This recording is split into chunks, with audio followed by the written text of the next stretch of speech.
Je suis habitée de la certitude que quoi qu'il m'arrive, j'arriverai à m'en sortir. À chaque fois, j'avais confiance en ma capacité à me relever. Un cadeau que nous fait la vie avec le courage, c'est cette puissance intérieure, cette force intérieure que le courage va nous donner. J'aime cette idée de faire malgré ma peur. Parce que quasiment à tout moment de mon parcours, c'est cette capacité à agir malgré ma peur qui m'a propulsée dans des choses belles, dans des choses intéressantes, vers cet extraordinaire que je cherche depuis que je suis gamine. Bonjour et bienvenue dans La Traversée, le podcast pour oser rêver grand, réservé à ceux qui ont des projets et ont envie d'entreprendre. Je suis Hervé Franceschi, coach, conférencier, explorateur de l'humain et aventurier de l'entreprise. Depuis 25 ans, j'accompagne avec joie dirigeants, entrepreneurs, sportifs de haut niveau, artistes qui veulent mieux se connaître, grandir et accomplir leurs projets et acceptent de se mouiller. Dans ce podcast, explorez grâce à eux en toute intimité comment traverser vos difficultés, vos incertitudes et aussi vos réussites pour oser rêver grand et réussir vos traversées. Aujourd'hui, on a la chance d'avoir Domitil Kiger, c'est comme ça qu'on prononce son nom ? Kiger. Merci, pardon. Domitil Kiger. Et je suis très heureux d'interviewer Domitil parce que on se connaît pas tant que ça. On s'est rencontrés dans le cadre des conférenciers et j'ai adoré à la fois ton rire, même si tu dis qu'il ne faut pas que tu rigoles trop fort. Moi, j'aime les gens qui rient, franchement. Et la deuxième chose, c'est que, comme vous savez, j'aime bien interviewer des champions, et c'est une championne. Alors, elle va nous dire un peu de quoi elle est championne. Et puis, autre chose, moi, je trouve qu'il y a quelque chose que j'aime chez toi, c'est le naturel. Et donc, j'avais envie d'interviewer quelqu'un qui a un naturel fort. Sœur, yes, sœur. Donc, si tu voulais te présenter, tu dirais quoi de toi ? C'est toujours la question difficile, en quelques mots. Écoute, je suis une femme heureuse qui a consacré sa vie beaucoup au parachutisme et donc beaucoup à la liberté et pas mal à la joie aussi. D'ailleurs, je suis dans une équipe qui s'appelle Joy Rider. Joy Rider. Difficile à traduire, mais très évocateur si tu parles un peu anglais. Joy Rider, ouais, c'est le plaisir de la glisse ou le plaisir, la joie d'aller trouver une nouvelle voie. Ouais. Mais ma voie, je l'ai trouvée assez jeune. Premier saut à 15 ans. Première fois que j'ai demandé d'aller sauter 12 ans. Bon, il s'est avéré que c'était pas possible. On n'a pas le droit de sauter d'un avion en parfait état de marche à 12 ans. Donc j'ai commencé à 15, en autonomie à 16 ans et je me suis professionnalisée à 23 ans. Donc ça a été une découverte tôt dans ma vie et qui a été d'ailleurs... qui a absolument changé ma vie. Moi, j'ai grandi à Paris, j'ai fait des études d'histoire, je me destinais à la recherche et j'ai pas du tout eu cette vie-là au final. T'as fait une autre recherche. Ouais, la quête du kiff. La quête du kiff, d'accord. Donc comment on passe de la quête du kiff historique à la quête du kiff en l'air ? Mais écoute, je me suis dit que personne ne m'interdirait jamais de lire des livres d'histoire, donc je pouvais complètement continuer en autonomie à explorer cette partie de l'histoire humaine qui m'intéresse. Et par contre, professionnellement, je me suis laissée happer par un autre univers qui a été celui du parachutisme. En gros, sur la fin de mes années de master, j'ai eu l'opportunité de rentrer en équipe de France. Et pour faire écho au titre de ce podcast, La Traversée, ça a été ma première grande traversée, ma première grande odyssée, qui a été de faire ce choix un peu risqué, de quitter l'univers du connu, de ma vie parisienne, de la vie des études et d'une carrière qui pouvait potentiellement être toute tracée, pour aller parcourir le monde. Et j'ai bien parcouru le monde pour sauter d'un avion, me connecter à des gens... un peu partout avec ce point commun un peu improbable qu'est le parachutisme, mais qui permet de tisser des liens très forts et très rapides avec les gens que tu rencontres. Et j'ai fait ça exclusivement pendant 15 ans. Depuis quelques années, j'ai rajouté quelques cordes à mon arc et j'ai exploré d'autres univers. Mais je suis toujours très active dans mon sport. Et c'est un choix, un risque que j'ai jamais regretté. Et qu'est-ce qui fait que quand on est, je dirais, une terrienne... résidant à Paris, on se retrouve aérienne plutôt résidente du monde. Ouais, alors c'est marrant que tu en parles en ces termes parce que c'est exactement ça qui a motivé ces premiers choix, ces premiers élans. Je t'ai dit tout à l'heure rapidement que j'avais 12 ans la première fois que j'ai exprimé l'envie d'aller sauter d'un avion, et c'est parti d'une conversation dont je me rappelle très bien, l'été de mes 12 ans avec ma mère. Et à l'époque, je faisais beaucoup d'équitation. Comme beaucoup de petites filles, j'étais passionnée par les poneys.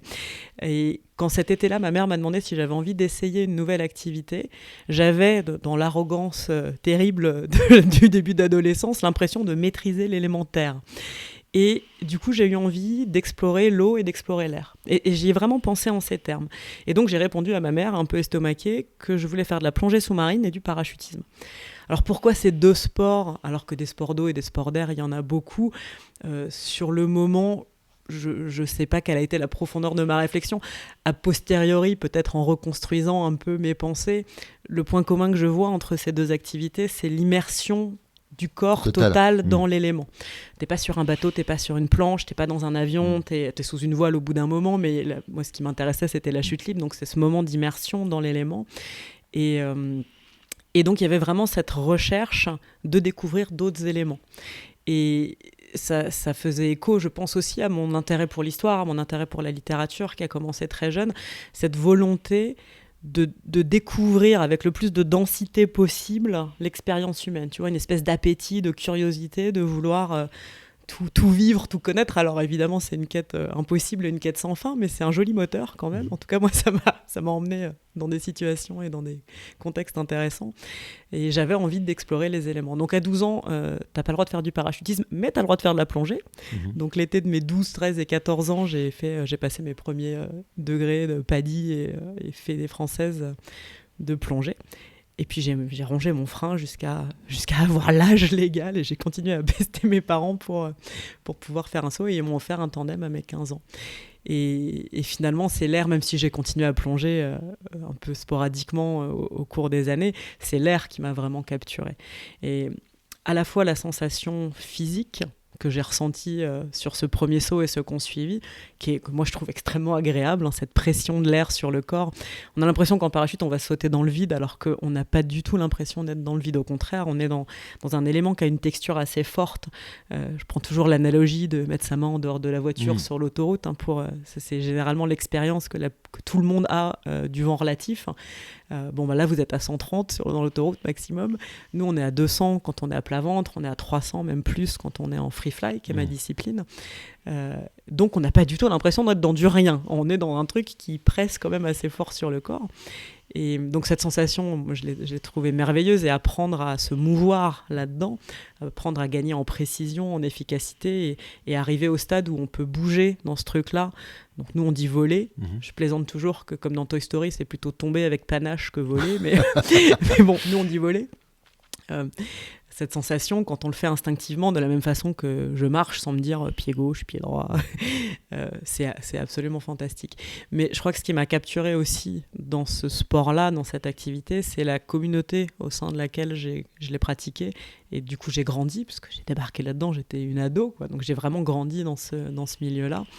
Et ça m'a permis une vie de voyage, une vie de rencontre, une vie de connexion à un milieu avec une immense mixité et diversité qui répondait à ce désir de densité et d'exploration du monde parfaitement, quoi.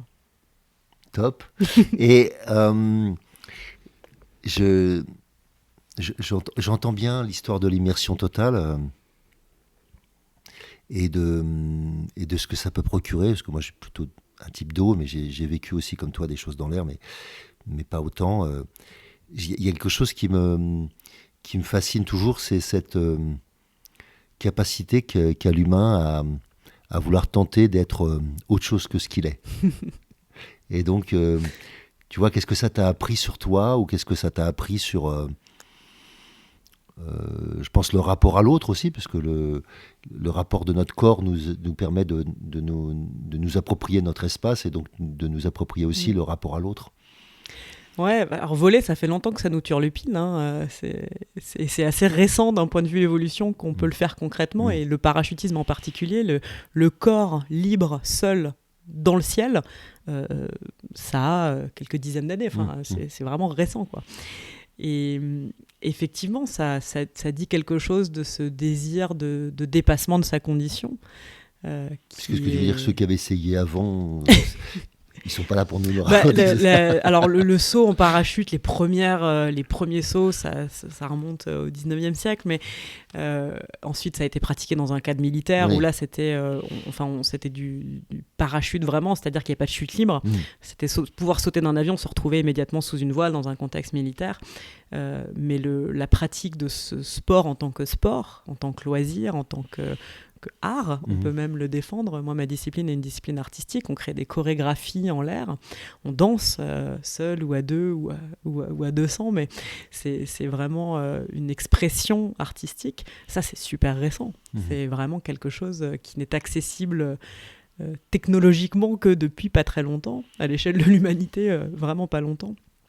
Et je trouve ça absolument fantastique et je ressens énormément de gratitude d'être arrivée à ce moment de l'histoire pour avoir la possibilité non seulement d'y goûter d'un point de vue technologique, mais surtout, moi en tant que femme, d'avoir cette liberté d'avoir construit la vie que j'ai construite.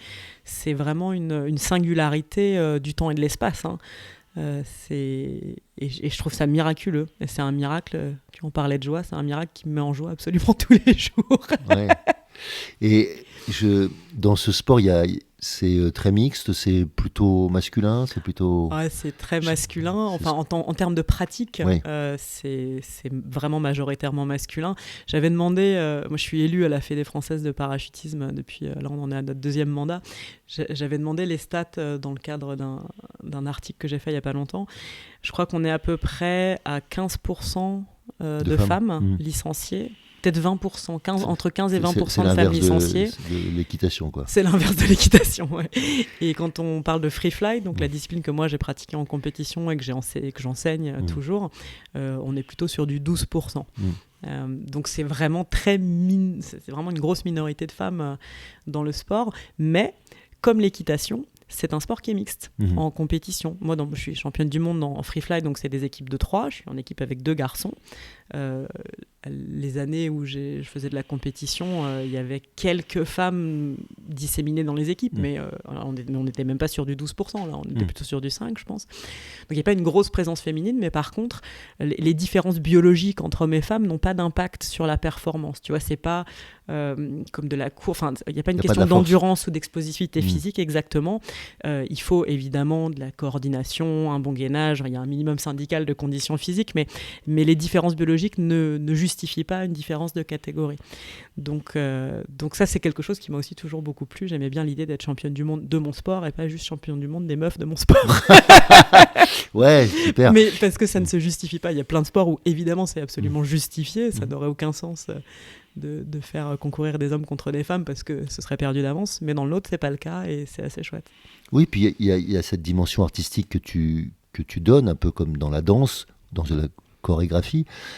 Ou je sais pas, ou comme si on était sur une scène, peu importe ce qu'on fasse de la conférence, qu'on soit comédien ou danseur, il y a ce rapport à l'espace et qui n'est pas genré. Enfin, tu vois qu'il n'y a pas de définition propre à ça. C'est plutôt l'entente, la capacité. Enfin, il y a plein d'autres choses que tu vas citer plus précisément que moi et qui font qu'à un moment donné, la performance collective n'est pas la somme des individus. Ah non, pas du tout.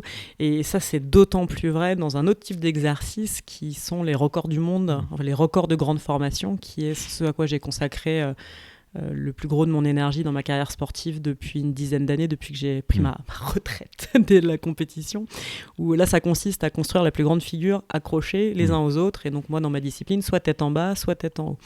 Et là, cette notion de performance collective est donc de trouver des moyens de dépasser la performance individuelle. C'est pas simplement une addition de compétences individuelles, c'est vraiment une transcendance de ça et réussir à accomplir ensemble quelque chose de difficile. Et la difficulté principale, c'est que si tu montes avec 100 personnes, tu dois faire un 100, construire la figure à 100. Si tu es 99, même si le précédent record il est à 80 et que tu as fait 99, ça ne compte pas. Il faut que tout le monde performe sur la même minute, sur le même saut. Et ça, c'est difficile.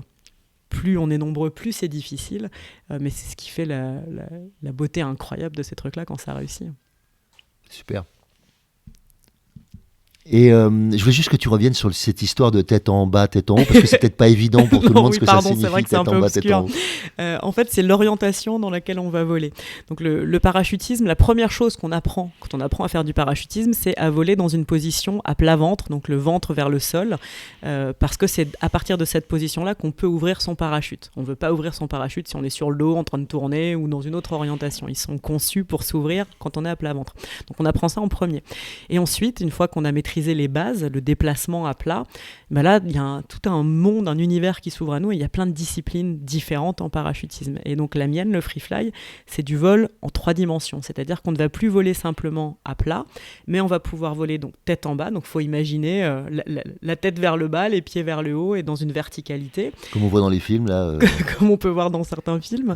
Ouais. Tête en haut, bah, c'est l'inverse. Il faut imaginer quelqu'un assis sur une chaise invisible. Donc c'est moins aérodynamique, la tête en haut. C'est un petit peu plus facile pour trouver son équilibre au début. L'équilibre tête en bas est un peu plus difficile à obtenir, mais par contre, quand on maîtrise ces équilibres-là, on est plus efficace à se déplacer tête en bas que tête en haut. On est plus aérodynamique tête en bas que tête en haut. Voilà, donc c'est simplement l'orientation dans laquelle on est. Et en free fly, on peut aussi être dans un angle. Et après, en fait, vraiment, tout est possible. La seule limite, c'est ton imagination, quoi. Bien, super. Et donc, tu es passé de quoi, de 100 personnes à 200, c'est ça Alors les records, il y a différentes catégories, il y a différents contextes. Le record du monde actuel tête en bas mixte, il est à 164 personnes. Et il y a eu des tentatives à 200 en 2018 et en 2022 qui ont échoué. Et les prochaines seront cet été, donc été 2025. On va à nouveau essayer de faire le fameux 200 qui nous échappe depuis longtemps. Le record du monde féminin, il est à 80 personnes, tête en bas. Le record du monde tête en haut, il est à 96. Le record de France tête en bas, il est à 54. Voilà, donc en fonction du continent ou de l'échelle, il y a des records différents. Mais aujourd'hui, le plus gros saut jamais réalisé dans ma discipline, le tête en bas, c'est 164. Et il a 10 ans le record, donc il serait temps qu'on aille le battre. D'accord. Et c'est dur. Et donc toi, tu fais tête en bas plutôt que tête en haut? Moi, je fais les deux. Ah, tu fais les deux. Ouais, je fais pour le record tête en bas, je suis capitaine régional, c'est-à-dire que je m'occupe de l'Europe, des sélections et des entraînements des Européens, et sur place, j'intègre l'équipe de leadership. Et pour le record tête en haut, la même chose, mais là, je suis plus impliqué dans l'organisation générale avec 2 de mes amies, 2 américaines. Ok, superbe. Et qu'est-ce que ça t'a appris en dehors après du monde, je dirais purement sportif ou artistique? Qu'est-ce que ça a changé dans ta vie? C'est en fait basculer d'objectifs plus individuels. La compétition, on est en équipe, c'est des équipes de 3, mais je pense que ce qui m'a poussé à commencer la compétition, c'était peut-être un peu des revanches sur des difficultés de sociabilisation quand j'étais jeune. Enfin, j'avais des trucs à me prouver, quoi. C'était des ambitions perso. Et une fois que ces ambitions-là ont été rassasiées, tu vois, je suis devenue championne du monde à 27 ans. Donc à un moment où voilà, tu grandis aussi, tu gagnes en maturité, la vie se charge de te mettre 2-3 baffes de bon fonctionnement, ça te fait grandir un peu. À partir de ce moment-là, tu te retrouves un peu dans c'est quoi la suite ? Qu'est-ce que je fais maintenant ? Tu vois, j'avais 2 rêves quand j'étais gamine. Un de ces 2 rêves, c'était d'être championne du monde d'un truc. Je ne savais pas quand j'étais gamine de quoi, mais j'ai fini par trouver. Et une fois que tu as accompli ça, tu dis, ok, à quoi on passe ? Et en fait, l'aventure des records, ça m'a permis d'avoir un cadre à la fois hyper intéressant intellectuellement, parce que c'est complexe à organiser, c'est à la fois sur le côté ingénierie du saut, dessiner les figures, répartir les gens dans les avions pour que ça fonctionne en sécurité, connaître les gens pour les placer au bon endroit, mais aussi et surtout d'un point de vue humain, c'est pouvoir permettre à d'autres d'accéder au même type d'aventure que toi tu as vécu en compétition. Sauf que là on est des plus grosses équipes, mais tu restes dans un objectif qui est compliqué, difficile et prestigieux, et donc amener des gens qui pour qui ce n'est pas le métier. La plupart des gens qui participent à ces records, tu as une partie qui sont des professionnels du parachutisme, mais tu as une partie des gens qui sont des amateurs éclairés, on va dire, des gens qui sont passionnés par ça, qui sautent tout le temps, mais dont c'est pas le métier. Et amener des gens à accomplir ça, les accompagner ils ont jamais fait un saut à plus que 10, tu peux les emmener faire un 200, c'est une aventure vraiment incroyable et hyper enrichissante. Donc je pense que c'est simplement grimper tranquillement sur la pyramide de Maslow, tu franchis un peu les étapes en vieillissant et passer dans cette étape de pouvoir emmener de plus en plus de gens vivre ça, ça a vraiment été important. Ouais, vraiment. Et si tu reviens un peu sur l'odyssée que tu t'es proposée au départ, la traversée que tu t'es proposée au départ, qui était la traversée du Grand Kiff, là. Ouais. Qui dure toujours. Voilà, c'est ça. T'en es où dans cette traversée ? C'est quoi la prochaine étape du Grand Kiff ? Alors écoute, le deuxième grand rêve de gosse, c'était d'écrire. Donc là, j'ai décidé de me confronter à ça. C'est hyper dur, je galère, mais je m'accroche. Et c'est l'ambition de cette année ou du début d'une année prochaine, d'avoir complété un premier ouvrage. Tu vois bien autour de moi, les livres, c'est quelque chose qui fait partie de ma vie, qui est important. Alors c'est à la fois hyper inspirant et en même temps terriblement intimidant, parce que quand t'aimes Borges ou Marguerite Yourcenar, te dire que toi tu vas écrire un livre, c'est un peu dur. Mais pour nos auditeurs, on est chez Domitil là, et donc il y a une grande bibliothèque tout autour, bien sûr, et donc elle parle des livres qui sont autour d'elle. Et la première chose qu'on a parlé tout à l'heure, c'était de Marguerite Yourcenar. On est tous les deux des fanas de cette Marguerite, voilà. Mais ce qui a vraiment défini ma vie, c'est cette liberté. Tu vois, on parlait tout à l'heure de cette petite singularité du temps et de l'espace qui m'a permis d'avoir cette liberté incroyable. C'est quelque chose qui a toujours été très important et très précieux pour moi.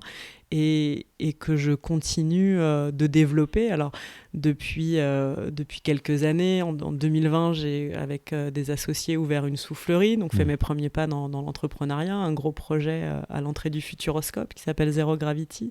Soufflerie, tu me disais que tu en as fait pas mal, du coup. Ouais. C'est, pour ceux qui ne connaissent pas, il faut imaginer un grand tube en plexiglas avec du vent à l'intérieur, des gros ventilateurs qui créent un flux d'air vertical et donc qui reproduit exactement les sensations d'une chute libre. Donc ça permet à la fois de venir faire un baptême si vous voulez goûter à la chute libre, et puis ça permet aux parachutistes de s'entraîner et de s'entraîner longtemps, parce que nous, à coup de 1 minute de chute libre par saut, tu vois, même en équipe de France, les grosses saisons d'entraînement, tu fais qu'un saut dans la journée et tu as passé toute ta journée du lever au coucher du soleil. Tu as fait 15 minutes d'entraînement de ton sport. En soufflerie, tu peux voler 1 heure, 1 heure et demie, 2 heures. Là, c'est plus la limite, elle est plutôt financière ou de sponsor que physique. Voilà, donc j'ai monté ça avec des associés, et puis depuis quelques années, j'ai commencé à faire des conférences qui était à la fois pour moi une façon d'utiliser toute cette matière de vie, de se dire qu'elle allait servir à quelque chose, que j'allais pouvoir la transformer et la traduire en mots pour pouvoir la partager.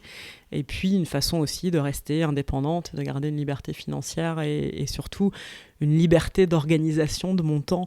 Tu vois, quand on a monté la soufflerie, je suis partie à Poitiers pendant 3 ans. Je t'en parlais tout à l'heure, on parlait de nos expériences Covid. Moi, j'ai vécu le Covid vraiment privilégié dans un très beau château. J'habitais dans une maison dans l'enceinte d'un château, le château de Masseuil, magnifique. J'aurais eu la possibilité de me faire salarier de la boîte et en fait, quand je me suis rendu compte de ce que ça voulait dire, d'avoir 5 semaines de vacances par an et de ne pas pouvoir bouger, j'étais là, panique, refus d'obstacle, on va pas faire ça. Alors que j'ai adoré m'investir dans le développement de cette soufflerie, mais je me suis rendu compte à ce moment-là que j'étais incapable de ne pas garder la main sur mon emploi du temps et sur mes déplacements et sur ma vie. Alors on parle de risque, c'est effectivement parfois d'une instabilité, alors précarité, ce serait pas un mot très honnête à utiliser parce que je me suis jamais sentie en précarité, mais il y a clairement un élément de risque, ou en tout cas un manque de sécurité comme on peut l'avoir dans le salariat ou que je comprends complètement, mais qui moi ne me correspond pas. Qui me correspond pas. Et donc cette quête d'une vie extraordinaire, parce qu'en fait je crois que c'est ça le fond de l'affaire, hein. Et ben, elle est passée pendant très longtemps par une obsession complète pour le vol. J'ai vraiment été hyper monomaniaque pendant une quinzaine d'années. Là maintenant, je découvre d'autres horizons et je fais d'autres choses en plus de mes activités de parachutiste. Et puis moi, j'arrive à un âge où là, je vais fonder une famille. Changer de pays toutes les semaines, comme je l'ai fait pendant 15 ans, c'est pas compatible avec l'image, ou en tout cas les envies que j'ai autour de la maternité. Donc j'ai envie de me poser un peu plus, j'ai envie de pouvoir travailler là où j'habite, ce qui m'est pas arrivé en fait, hein, à peu près jusqu'à maintenant. Donc j'ai envie de voir passer les saisons sauf si tu habitais dans un avion, ça aurait été sauf simple. Si j'habitais dans un avion, ouais, malheureusement j'ai jamais été assez riche pour pouvoir avoir un avion à moi. Mais voilà, je reste dans cette quête de joie en essayant et c'est d'ailleurs le motto de notre équipe Joyrider, c'est une quête d'excellence et en partageant la joie autour de nous. Et je crois que ça, c'est quelque chose qui m'anime depuis longtemps et qui continue de m'animer. Super. Moi, j'aime bien cette idée en fait, que la vie, c'est pas la sécurité. C'est pas obligatoirement l'insécurité, mais c'est pas la sécurité. Et donc, quand tu me dis,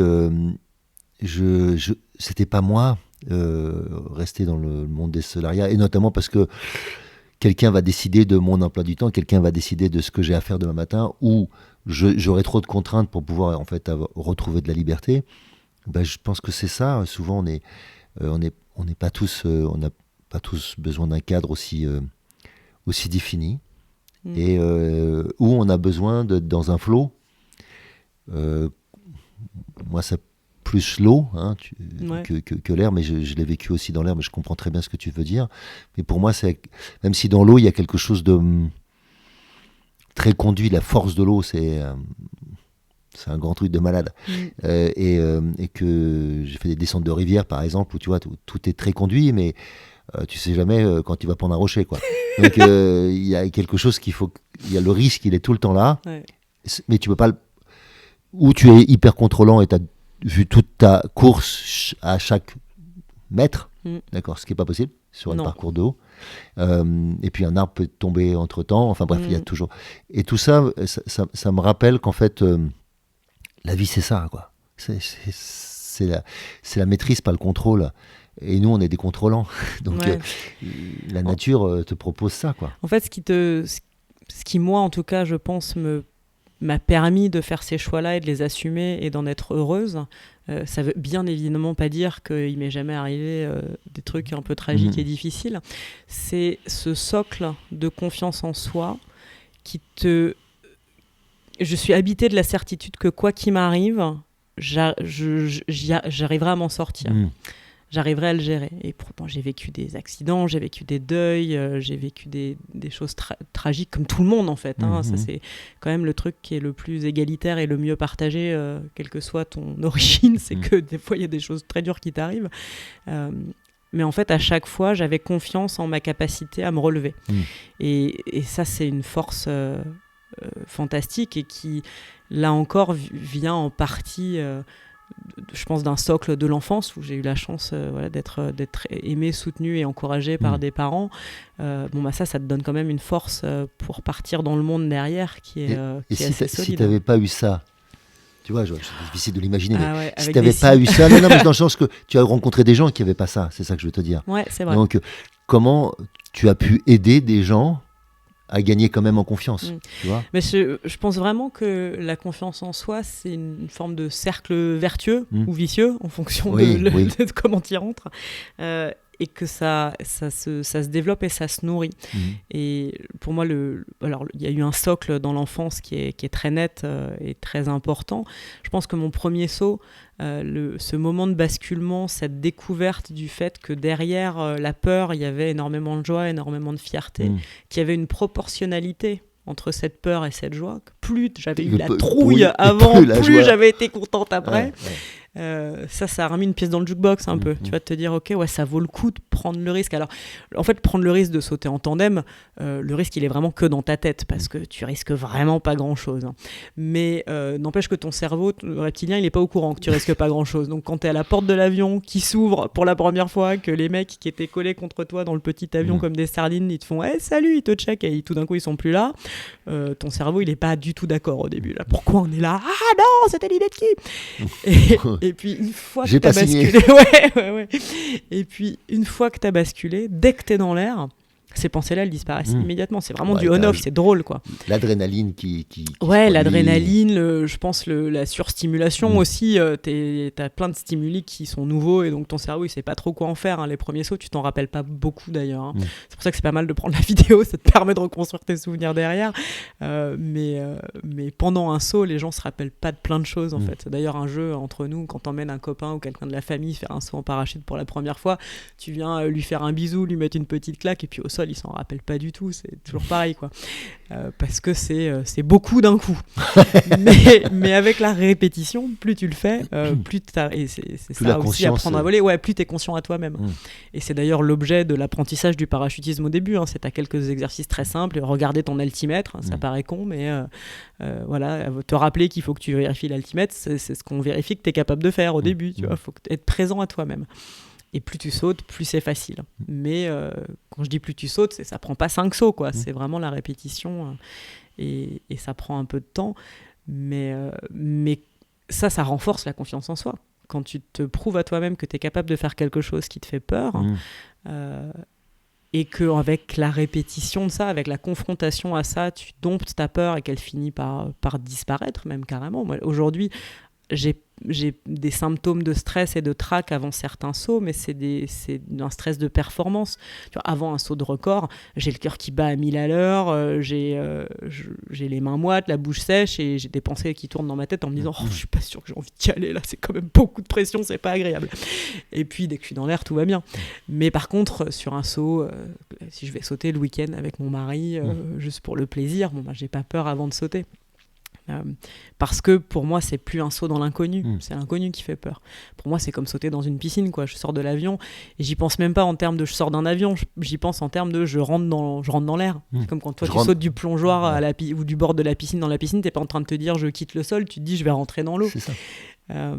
Et c'est d'ailleurs une bonne façon de penser à ça quand tu t'entraînes en parachutisme, comment tu veux rentrer dans l'air plutôt que comment tu veux sortir de l'avion.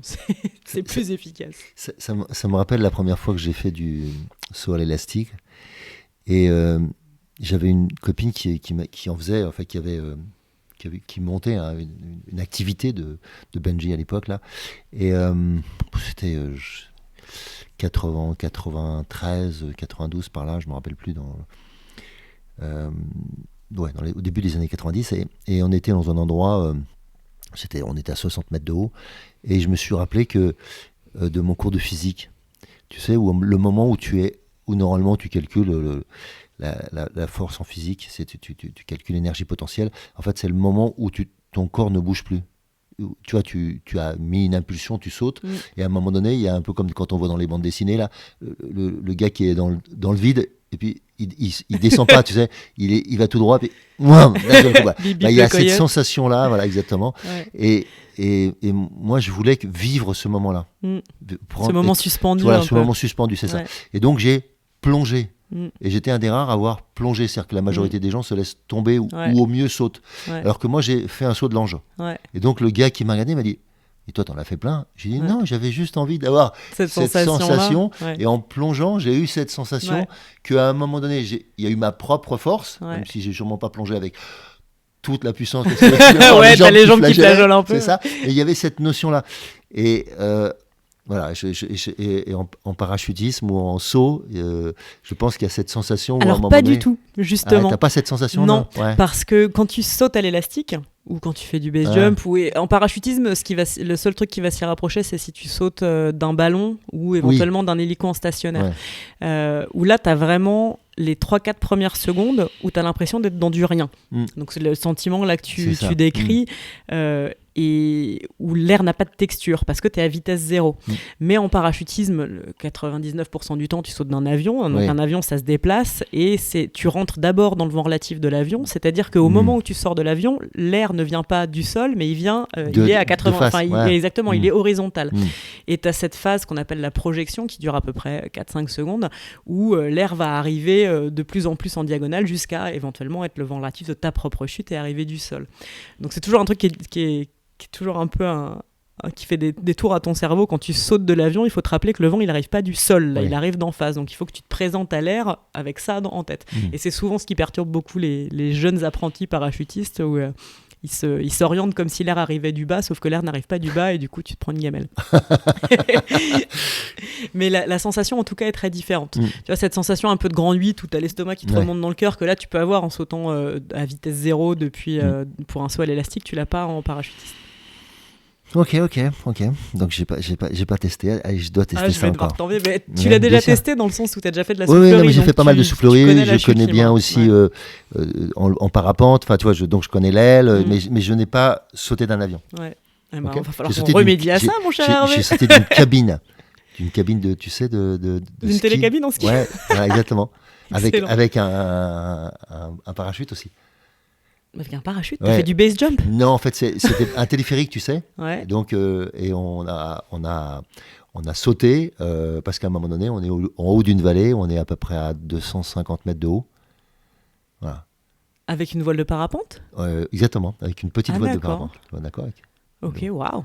Bon, c'était à mon avis un peu dingue, mais mais moi je devais être un peu dingue à l'époque et j'ai maintenant plus du tout. Ouais, disons que je sais pas si je te crois. Ouais, c'est pas grave.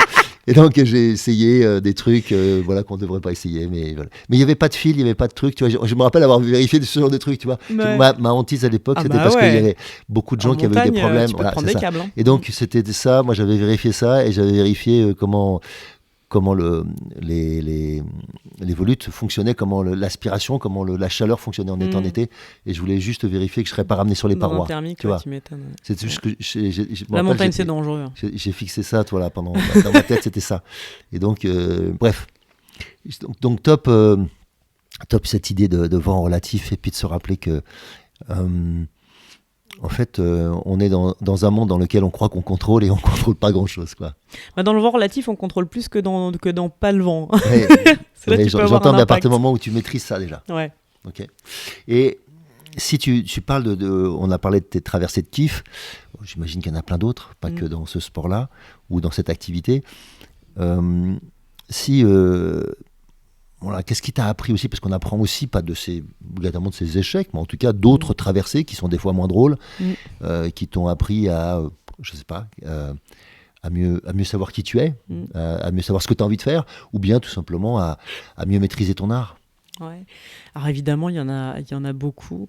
Je pense que la traversée la plus difficile ou la plus douloureuse, ça a été l'expérience du deuil. À 31 ans, j'ai perdu mon compagnon dans un accident de base jump, justement. Le base jump étant une activité qui ressemble un peu à du parachutisme, dans le sens où tu sautes d'un truc avec un parachute. Sauf qu'à la différence du parachutisme où tu sautes d'un avion et tu as une voile de secours, un déclencheur de sécurité qui ouvre automatiquement ta voile de secours si tu ne l'as pas fait. Bref, le parachutisme, ça a une image un peu de trompe-la-mort, mais en réalité, dans sa pratique actuelle, c'est un sport qui est relativement super safe. Le base jump, en revanche, tu sautes d'un point fixe. Le base est un acronyme BASE, ça veut dire Building, Span, Antenna and Earth. C'est les 4 types d'objets d'où tu peux sauter, les ponts, les falaises, les antennes ou les immeubles. Et là, tu n'as qu'une seule voile. Tu n'as pas de voile de secours parce qu'en fait, de toute façon, tu n'aurais pas le temps de l'utiliser parce que tu es très près du sol. Et puis, donc moi, mon copain à l'époque pratiquait ce qu'on appelle le vol de proximité. Donc, il sautait de falaise en wingsuit, les combis d'écureuils volants. Là. J'adore ça. Et puis, tu voles près du relief. Mais évidemment, c'est extrêmement dangereux parce que la moindre erreur de trajectoire ou d'appréciation, tu rentres dans la montagne en plein vol, donc c'est pas une solution d'avenir. Sauf que comme on est des humains, les erreurs, il est quand même fortement probable qu'on en fasse. Et lui, malheureusement, ça a été son cas. Donc ça a été un cataclysme dans ma vie. On était extrêmement amoureux, on avait plein de projets. Je pensais vraiment que j'allais passer ma vie avec lui, que j'avais trouvé la personne parfaite pour moi. Et je pense toujours que tout ça a de lui. Mais malheureusement, sa vie a été interrompue beaucoup trop tôt. Et ça a été évidemment émotionnellement très, très douloureux. Ça te fait poser des questions sur ton rapport au risque, évidemment. Moi, j'avais fait un petit peu de base jump à l'époque avec lui. Il m'avait emmené, on avait fait plusieurs sauts ensemble, surtout en Norvège, en falaise. J'avais adoré l'exercice, c'est d'une intensité, d'une beauté. T'es dans la montagne, tu marches des heures, tu es dans des endroits sublimes. Donc je comprends absolument l'attrait et le désir de faire ce genre de choses. Mais à ce moment-là, ça a remis un peu dans la balance, tu sais, d'un côté le risque et de l'autre ce que ça t'apporte. Et pour moi, à ce moment-là, il est devenu clair que le risque n'en valait pas la chandelle. Que non seulement j'avais pas du tout envie de mourir, parce que la quête du kiff, si elle s'arrête à 30 ans, c'est quand même ballot. Et puis surtout, que je n'avais pas envie de faire vivre aux gens qui m'aimaient ce que moi, j'étais en train de vivre à ce moment-là. Pour moi, ça n'en valait vraiment pas la peine, surtout que le plaisir de voler, le plaisir de la communauté, je l'avais dans le parachutisme. Et que, évidemment, il y a un risque en parachutisme. Je ne vais pas te dire qu'il n'y a jamais aucun accident, mais statistiquement, ce risque me semblait tout à fait acceptable. Ce que ça m'apportait, la vie extraordinaire que ça m'apportait, valait ce petit risque-là. Le base jump, par contre, ça ne m'aurait pas apporté tellement plus en termes de plaisir de vol ou en termes de communauté, mais par contre, ça risquait de tellement me prendre et de prendre aux gens qui m'aimaient que j'ai décidé de ne plus en faire à partir de ce moment-là. Et les quelques années qu'on suivit, parce qu'évidemment, ce n'est pas un truc dont tu te remets en 5 minutes, ça a été une forme de traversée. Moi, n'étant pas croyante, m'intéressant à la religion comme sujet d'étude plus que comme sujet de foi personnel, je me suis plutôt tournée vers la psychologie. Je me suis intéressée à ces processus-là, essayer de comprendre le fonctionnement du cerveau humain et du cœur humain dans ces moments, par la littérature aussi. C'est plutôt comme ça que moi j'ai traversé ce moment-là. Et puis surtout, je ne l'ai pas traversé toute seule. Je pense que c'est un facteur de résilience ultra important. C'est les gens qui t'entourent, les gens sur qui tu peux compter. Et cette traversée-là, ça a été une odyssée presque géographique aussi. Tu vois, il y a eu les quelques semaines qu'on suivit où... j'ai voulu, une fois qu'on a récupéré ses cendres, j'étais avec son frère et quelques copains très proches, et on a récupéré son van aussi. On est parti dans un espèce de road trip. D'abord, moi, je voulais m'éloigner des montagnes. J'ai développé une aversion pour la montagne à ce moment-là. J'essaye de me soigner, mais j'avoue qu'elle est quand même pas mal associée à la mort pour moi, parce que dans mon milieu, la plupart des copains que j'ai perdus sont morts en montagne, en base jump ou en speed flying. Donc, c'est dur de dissocier les deux, même si c'est très joli. Donc je suis partie dans le sud-ouest, à Soulac-sur-Mer, qui est le centre de parachutisme où j'ai fait ma PAC, mon brevet de départ, et où j'ai passé 6 saisons d'été à travailler. J'avais envie d'être dans un endroit où j'avais envie de mer, j'avais envie d'eau, et j'avais envie de m'éloigner des Alpes. Et puis ensuite, on est parti en Angleterre, où il était originaire, pour le mémorial. Ensuite, on est parti en Norvège, parce qu'il vivait là-bas, pour récupérer toutes ses affaires. Donc il y a eu, tu vois, cette espèce de mouvement. Et puis 1 an et demi après, où j'avais repris un peu ma vie, mes activités, parce que je me suis replongée dans la vie, en fait. C'était, même si je faisais souvent des pauses pour aller pleurer aux toilettes, j'avais pas envie que ça me définisse, que ça devienne mon identité et que ça m'empêche de vivre. Donc je me suis accrochée à la vie et à la joie. Et puis, il faut en acceptant de vivre mes émotions et pas m'empêcher de rigoler si quelqu'un disait un truc vraiment drôle, et puis pas m'empêcher de pleurer quand j'avais envie, ce qui était beaucoup au début, et puis ça s'espace avec le temps. Et je pense que la boucle s'est un peu bouclée sur cette traversée-là par un autre long road trip que j'ai fait quelques années après, 2 ans après, à peine, où je suis partie de San Diego, en Californie, et je suis descendue jusqu'à Ushuaia. Donc 7 mois à peu près, avec un ami très proche, et qui avait un pick-up, un Toyota Tacoma pour les spécialistes. On avait construit une toile, une tente sur le toit et on cherchait les chemins les plus pourris pour essayer de donc c'est pas la panaméricaine qui était utilisée. On n'a pas suivi la panaméricaine. On l'a emprunté de temps en temps, mais l'idée c'était vraiment de faire du off-road. Plutôt par l'Argentine. On est resté. Enfin, en fait, on est descendu. On a zigzagué pas mal entre l'Argentine et le Chili sur la partie vraiment sud, mais on est resté plutôt côté Pacifique et on est resté plutôt à l'ouest pour descendre. En gros, on n'est pas passé par le Venezuela-Brésil, on n'est pas passé, mais on a zigzag. Enfin, on a fait toute l'Amérique centrale et on est descendu jusqu'à Ushuaia plutôt par la gauche. Et donc c'était une pause professionnelle du coup pendant 7 mois. Alors on avait pris nos parachutes et on a sauté un peu à droite à gauche, mais on n'a quasiment pas travaillé pendant cette période-là. Et c'était à la fois donc j'écrivais tous les jours et c'était vraiment autant j'avais eu besoin dans l'aftermath immédiat du deuil de me replonger dans mon quotidien qui est un quotidien de joie et de vol et de voyage et de communauté, autant il y a eu un moment où j'ai eu besoin de faire une pause dans ça pour vraiment faire le point au bout d'1 an et demi, 2 ans, honnêtement avec moi-même, comment je digérais le truc, de quoi j'avais envie, vers quoi j'avais envie de me diriger derrière. Et ça a été un peu le chapitre qui m'a permis de faire le point honnêtement sur où j'en étais par rapport à ça. Et de façon probablement pas du tout hasardeuse, le mois suivant, quand on est arrivé jusqu'à Ushuaia, moi j'ai repris un avion pour Los Angeles pour mon premier gig, 2 semaines de boulot je retournais au travail et c'est là que j'ai rencontré mon mari. Donc il y a eu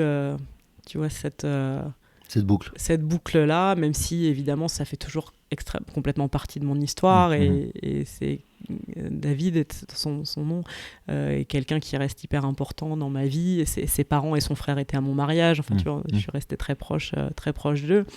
Ça a été, je pense, tu vois, entre 31 et 34 ans, cette phase-là. Il est mort quand j'avais 31 ans et j'ai rencontré William à 34. Ça a été un moment où j'ai grandi. Je pense que ça a développé peut-être un peu mon empathie aussi. Je pense que quand tu connais une douleur vraiment très vive, ça te fait prendre conscience de celle des autres aussi. Ça m'a fait grandir, c'est clair. Ça a été un moment important. Les deuils sont des opportunités. On n'est pas tous aussi à l'aise avec ça. Certains se ferment, d'autres s'ouvrent. Je crois que c'est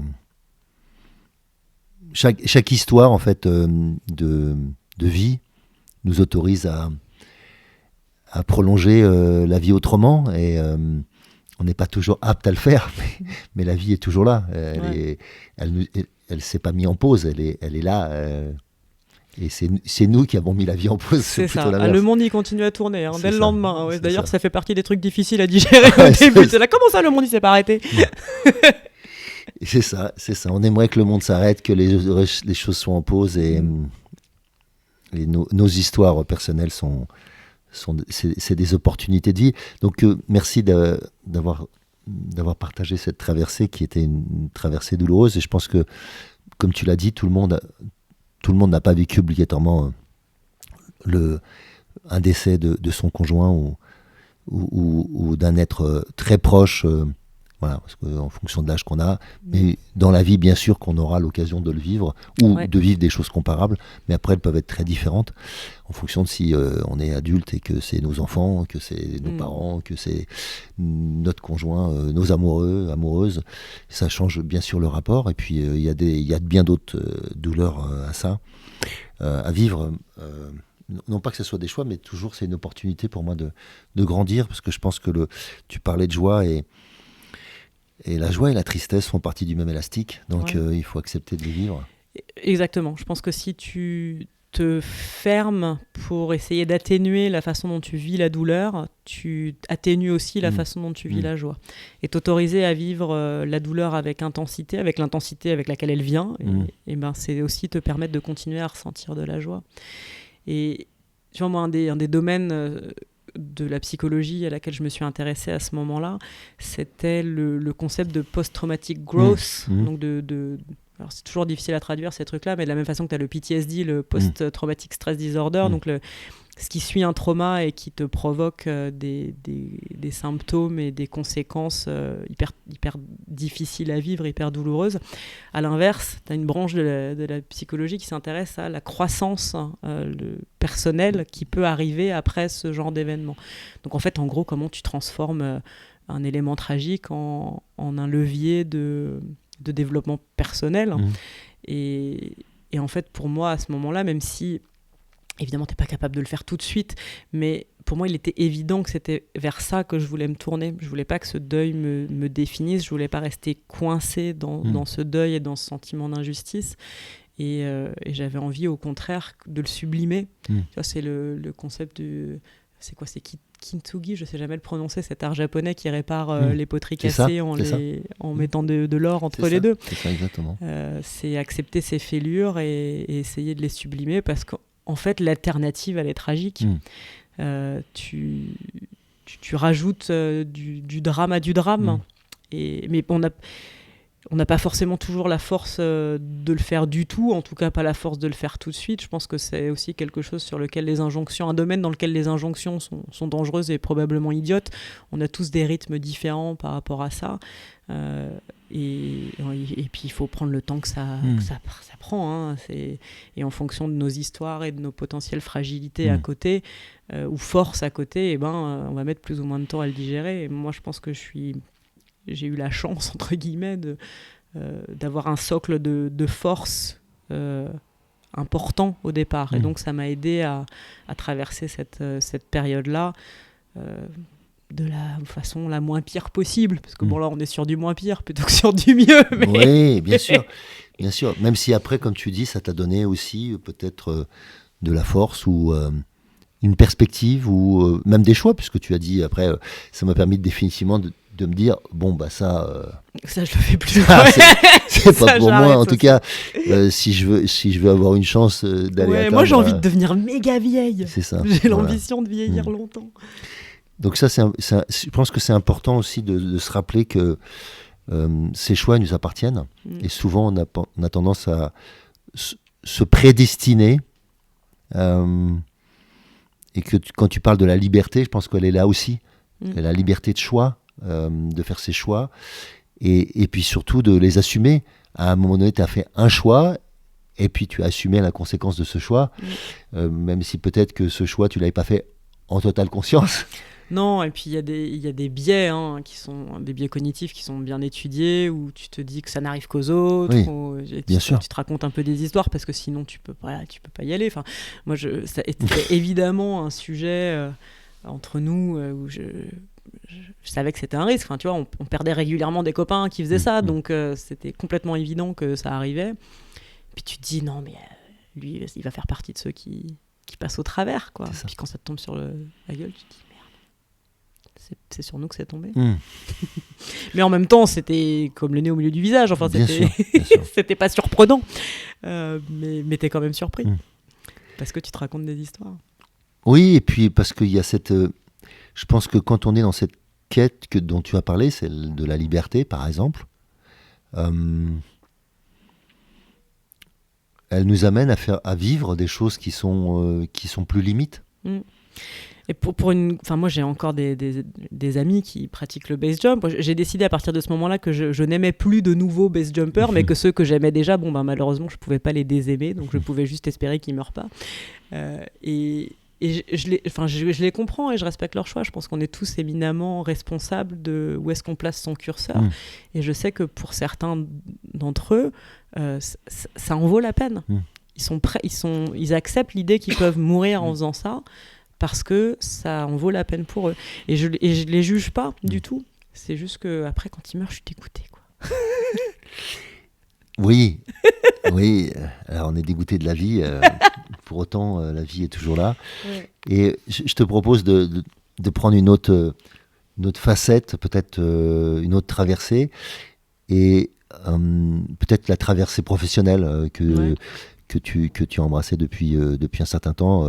Par exemple de la conférence, tu as parlé de la création de ce site. Tu as toujours un rapport avec le site de Poitiers, là, d'accord, tu es toujours associé, d'accord, ok. Donc je sais pas, qu'est-ce que tu peux proposer, qu'est-ce que tu peux nous dire concernant ces traversées qui sont des traversées peut-être somme toute moins risquées? Écoute, ouais, moi, c'est sûr, je pars de loin.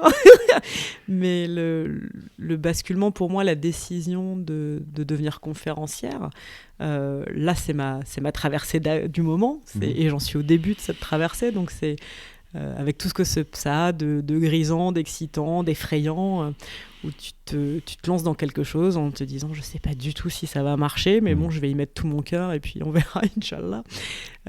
Et moi, j'ai commencé à faire des conférences de façon un peu sporadique, à peu près au moment du Covid, parce que j'ai eu des opportunités via mon réseau parachutiste, où j'ai été invitée par certaines personnes que je remercie du fond du cœur pour m'avoir mis sur mes premières scènes. Et j'ai pris goût à l'exercice. Et moi qui aime écrire, il y a une partie, même si c'est loin d'être l'unique facette de ce métier-là, il y a quand même une partie de réflexion, d'organisation de sa pensée qui moi, m'a beaucoup plu et beaucoup attiré. Et puis, l'année dernière, j'ai vraiment décidé de passer la seconde, voire même la 5e, et d'accélérer la professionnalisation. Alors, je suis arrivée dans ce métier avec beaucoup de naïveté, je pense, et en tout cas une méconnaissance profonde de la réalité du métier. Pour moi, je m'étais dit, bon, il faut... le truc le plus dur, ça va être d'écrire une conférence de savoir faire une conférence. Et puis, en fait... Alors, c'est pas forcément facile, mais il y a plein de gens qui peuvent t'aider. Moi, j'ai été encadrée par des gens qui m'ont aidé à construire ça. Notamment Éric Blot et puis Vincent Bosbellé, Franck Marchax qui ont monté un programme qui m'a vraiment fait mettre les deux pieds dans l'histoire, quoi. Mais cette partie-là de création et de façon de performer, en fait, c'est la petite partie immergée de l'iceberg. Et comment tu te fais connaître sur un sujet, comment tu vends des conférences, en fait, c'est pas juste monter sur scène, c'est gagner ta vie avec, parce que moi, c'est vraiment mon enjeu aujourd'hui, c'est que là, dans le contexte de cette maternité qui arrive et de ma vie qui va sacrément changer, là, tu vois, la prochaine traversée, l'odyssée de la parentalité, ça va être quelque chose. J'ai besoin et envie de gagner ma vie autrement qu'en sautant d'un avion. Non pas parce que j'en ai marre de sauter des avions, j'aime toujours autant ça et je pense que je me vois pas arrêter, mais en tout cas, la façon dont je l'ai vécu professionnellement, où je changeais de pays toutes les semaines, elle n'est pas compatible avec la façon dont j'ai envie de vivre ma parentalité. Donc j'ai envie d'en faire mon métier, la conférence. Et puis là, ça commence à pas trop mal marcher. Après presque 1 an et demi de travail très intensif sur plein d'aspects. Donc c'était moins facile que ce que je pensais. Beaucoup d'arrogance quand j'ai démarqué en me disant ouais, ça va être facile. Il y a quand même beaucoup de gens qui veulent faire ça, donc c'est un milieu qui est très concurrentiel. Mais en fait, c'est passionnant. Et du coup, en fait, plus il y a de résistance dans le défi, plus j'ai envie d'y arriver. Et je pense que dans mes choix de carrière jusqu'à présent, et notamment la façon dont j'ai vécu le parachutisme, il y avait aussi cette notion de viséo. Et donc, c'est difficile quand tu vises haut. Donc, ça demande beaucoup de travail, beaucoup d'entraînement, beaucoup d'acceptation de rater ou d'échecs ou de prendre des murs et puis te relever et y retourner. Et en fait, je retrouve dans cette aventure-là plein de points communs avec ce que j'ai fait dans le sport de haut niveau. Et notamment, ce mélange d'excitation et de peur que tu ressens avant de monter sur scène, elle est très, très, très similaire au mélange d'excitation et de peur que je ressens avant un saut de record, avant un saut de performance, une cascade, un truc comme ça. Et donc ça, c'est un espèce de fil rouge, je pense. Enfin, on dit souvent que, je sais plus les stats et tu sais jamais vraiment où sont les sources, mais que parler en public, c'est une des peurs les plus partagées. Je pense que se jeter d'un avion, ça doit pas être très loin derrière. Est-ce que tu sais qu'en France, dans la peur des Français, je parle en France, la peur des Français, la peur numéro 1, c'est la prise de parole en public. Ouais. Okay. Ouais. Et je pense que se jeter d'un avion en parfait état de marche, ça doit pas être très loin derrière. Oui, mais simplement, les gens n'y pensent pas d'abord. Les gens n'y pensent pas en premier. Tu vois, c'est parce que... T'es pas obligé. C'est ça. Alors que parler devant des gens, t'es plus souvent obligé. C'est dans les plus grandes peurs, et elle est devant la mort. Parce que non pas que la mort ne soit pas... n'y pensent pas, mais les gens savent que c'est inéluctable à un moment donné. Ouais. Alors qu'ils espèrent ne pas être obligés de parler en public. Ouais, je vois bien. Ou le rapport à l'école dans lequel je me retrouvais face au tableau, tu vois. Je vois bien, il y a quelques traumatismes sur le sujet. Mais en tout cas, voilà, je reste dans cette notion de dépasser une peur, d'agir malgré une peur. Tu vois, cette notion que le courage, c'est pas l'absence de peur, c'est la capacité à agir malgré elle. Alors, le courage, c'est quelque chose c'est une très belle valeur et qui, je pense, dans son acception la plus vaste et la plus importante, va plutôt s'appliquer à des choses profondes et importantes. Là, on est quand même en train de vivre un peu des turbulences historiques qui vont sûrement nécessiter un peu de courage, voire même beaucoup. Donc, je rapproche pas ça à monter sur une scène ou sauter d'un avion, c'est plus anecdotique. Mais j'aime cette idée de faire malgré ma peur. Parce que quasiment à tout moment de mon parcours, c'est cette capacité à agir malgré ma peur qui m'a propulsée dans des choses belles, dans des choses intéressantes, vers cet extraordinaire que je cherche depuis que je suis gamine. Formidable. Oui, moi je crois profondément que le courage est la vertu. Ou peut-être pas la vertu des vertus, mais pas loin. Parce que je pense que dans un monde dans lequel on manque de courage, à tous les étages ou à tous les niveaux, et c'est une des choses les plus partagées, on a tous peur. On l'assume pas toujours assez, mais on a tous peur et on est tous flippés de plein de trucs, quoi. C'est pour ça qu'on est des contrôlants, les humains. Mais pour autant, je dirais que la vertu, cette vertu formidable qui est le courage, on ne sait pas toujours à l'avance si on sera, on l'espère en tout cas, et fait qu'on va pouvoir vivre ce qu'on n'avait pas prévu de vivre. On va pouvoir aller au-delà de ce qu'on n'avait même pas envisagé. Et je pense que ça, c'est un cadeau que nous fait la vie avec le courage, c'est cette puissance intérieure, cette force intérieure que le courage va nous donner. Et en plus, quand on flippe bien et qu'on en est conscient, ça donne des souvenirs qui sont extraordinaires. Et tu parlais de confiance en soi, je pense que quand on a pu apprendre ce que le courage m'a permis de vivre, c'est pas seulement d'avoir vécu, mais d'avoir la leçon, la compréhension, le recul, a posteriori. Je pense que ça, c'est un des trucs qui m'a donné le plus de courage, le plus de confiance dans la vie, c'est que je pouvais être courageux. Ouais. Quand tu t'es prouvé ça à toi-même, quand tu l'as expérimenté, ne serait-ce qu'une fois, ne serait-ce que de façon anecdotique, c'est une force, parce que tu vas pouvoir l'appliquer à nouveau. Tu te reconnectes à cette fois où tu l'as été et tu peux le reproduire plus facilement. C'est un cercle vertueux. Alors, sur ces mots, j'ai envie de juste te proposer, s'il y avait un autre mot que courage que tu voulais garder pour cette émission, ça serait quoi ? Moi, j'aime les mots, c'est dur de les choisir. J'aime bien le mot d'audace, qui s'y rapproche un peu, qui est différent, mais qui s'y rapproche. Tu peux en dire plusieurs. Hein. Ouais, je peux en dire plusieurs. Oh, fou. T'es sûr qu'on a une minute ? Écoute, je sais pas... Je pense qu'un autre mot très important et qui s'applique à évidemment énormément de domaines aussi, c'est l'amour. L'amour de ce qu'on fait, l'amour qu'on porte aux gens qui nous entourent, l'amour qu'on peut avoir pour la vie, qui est un appétit en fait. C'est une force incroyable. Je crois que si tu peux avancer dans la vie avec courage, audace et amour, t'es pas mal. C'est un bon trio, courage, audace et amour. Merci, on se retrouvera bientôt pour le débriefing de cette émission. Et je te remercie Domitille du temps que tu m'as accordé. Merci beaucoup. Et du temps que tu nous accordes. Super, à tout bientôt. Si vous aussi vous vivez une traversée et souhaitez vivre vos rêves plutôt que rêver votre vie, alors je vous invite à découvrir mes conférences et tous mes ouvrages sur mon site hervéfranceschi.com. Et bien sûr, si vous aimez ce podcast, favorisez sa diffusion en lui donnant 5 étoiles sur Apple Podcast ou mettez un pouce sur ma chaîne YouTube ou encore sur votre plateforme de podcast préférée. Et surtout, abonnez-vous pour ne manquer aucun épisode. Merci de votre écoute et à très bientôt sur La Traversée.